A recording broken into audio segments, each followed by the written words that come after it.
second. I gotta get rolling here too, Chief. Okay, all right. You know the spot very well. You beat me to it. All right. Well, thank you all. Thank you all for being here. I really do appreciate it.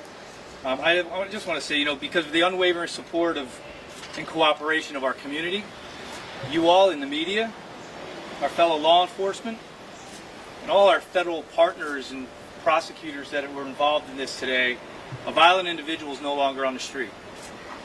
Last night at about 9:40 p.m. we received a call regarding a disorder in the area of the 800 block of Cabell Avenue. The disorder resulted in multiple vehicles and trees being struck by a suspect vehicle. Officers responded to the area, located a female victim who had reported that an unknown male had strangled and abducted her. The victim was treated at the UVA Medical Center. The assistance of law enforcement partners, both state and federal, were requested immediately. Resources to include air support, canine, and other technology was brought to bear within a very short period of time. CPD detectives were able to identify the suspect and place charges for strangulation very early on. Strangulation and abduction very early on. At 12:11 p.m. this afternoon, with the assistance of state and federal law enforcement, Mr. James Allens was taken into custody in Louisa County. I want to thank a few of the following individuals. First of all, I want to thank our community. That Facebook post of that wanted individual was shared 1,870 times in a matter of a few hours. I also want to thank you all in the media. You all put this out very quickly and understood the importance of getting a violent individual like this off the streets quickly. I want to thank the Virginia State Police, the United States Marshal Service, the Federal Bureau of Investigations, the UVA Police Department, the Albemarle County Police Department, the Greene County Sheriff's Office, the Orange County Sheriff's Office, the United States Attorney's Office, and the Commonwealth Attorney's Office. Because without that cooperation, this whole community approach to take this violent individual into custody, it wouldn't have happened. And our community is a little safer today because of it. So with that, I'll take a few questions. So how did you guys figure out it was him, the suspect? Did you run plates? How did you know? Yeah, so the investigation, our detectives came out last night at 11 o'clock, midnight, something like that. I don't think they've slept yet. They came out last night, started their investigation immediately, started putting things together, and they were able to identify the suspect. I'm not going to get into great details about how they did that. Okay. And can you talk about the timeline of what happened? So he gets her in the car, the crash is on Grady and Cabell, but then she was found further down on Cabell. So what happened in between? What is that timeline like? So I can't get into specific details about exactly what happened because clearly this person is innocent until proven guilty and has to. There's going to be a trial, right? So, but those areas that you're talking about are accurate. Okay. Can you just talk about the fact that this happened here? I'm from Richmond, but I've been told there's been similar situations that's happened here in Charlottesville. This happened, and thankfully she was able to get away. That's correct. She was. Talk about just the fact that she was able to do that. She's a very strong woman, and this case, I think, looking at the cases that happens in the past, and Chief Longo's here, and we work those cases, and these are very difficult. We bring as many resources to bear as we can when something like this happens to anyone within this community, and we need to get a violent person off the street, and that's what we did. So. Is she a student? Yes. UVA? Yes. Can you confirm if the suspect had a weapon at any point? I can't get into those details right now. Can you say if she fought her way free out of the car? Yes, she did. And was she found with tape on her wrists? I'm not going to get into that level of detail. Can you tell us whether he had a previous criminal record? I can't get into those details right now, but I'm sure you guys can find stuff through public access.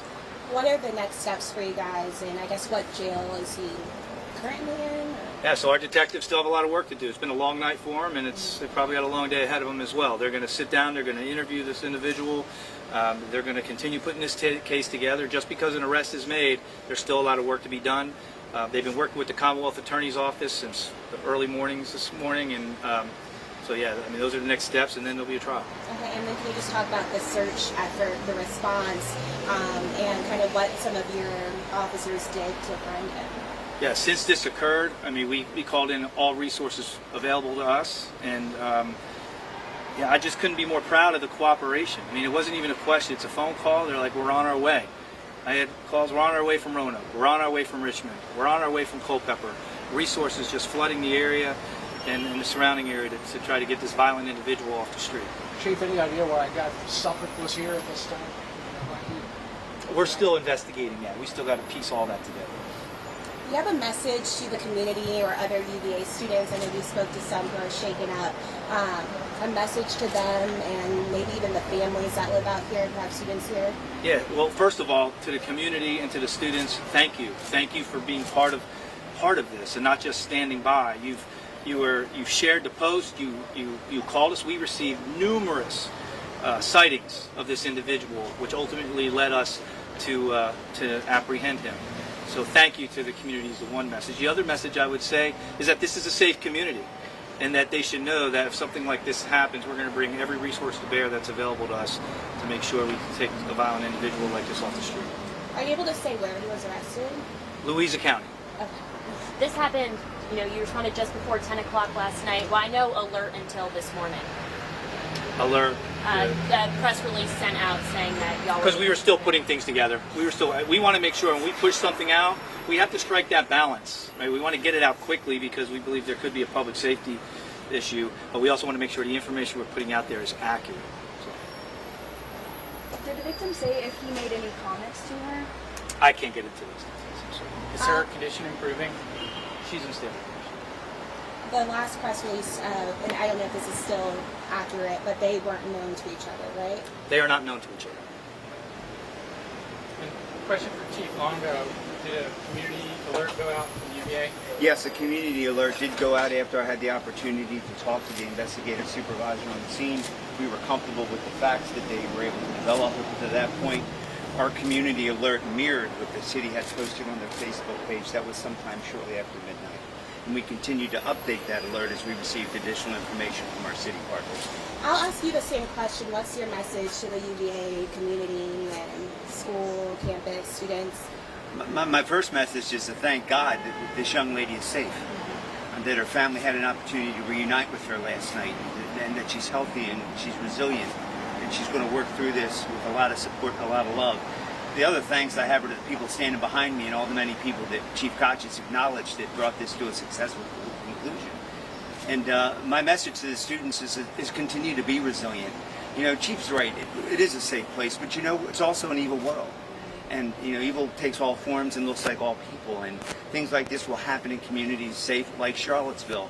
When it does, there are people like those behind me and next to me that will stand up quickly to fight that and to do our very best to resolve it. And I think that that's what happened very, very quickly today because of great skill and talent and commitment. And I think that that's encouraging and should be encouraging to our faculty, students, staff, families, not just here in Charlottesville, but all over the world. Can you elaborate on this young woman's bravery, how brave she had to be to fight her way out of a situation like that? Well, I have not spoken to the student. I have no firsthand knowledge of what that experience was, but I know the resilience of her students. I've been in this spot before to talk about that. They go through the worst of things that people can never imagine. They get up and they dust themselves off and they move on. And they continue to have hope and faith and all those things that make their world what they expect it to be. And I hope and pray the same for this student. But again, she's surrounded by people who care for her, love her, and are ready to support her throughout this ordeal. And that's not just family, friends, and people on ground. It's the men and women behind me and people throughout this community. Anything else? Thank you all. Thank you all so much.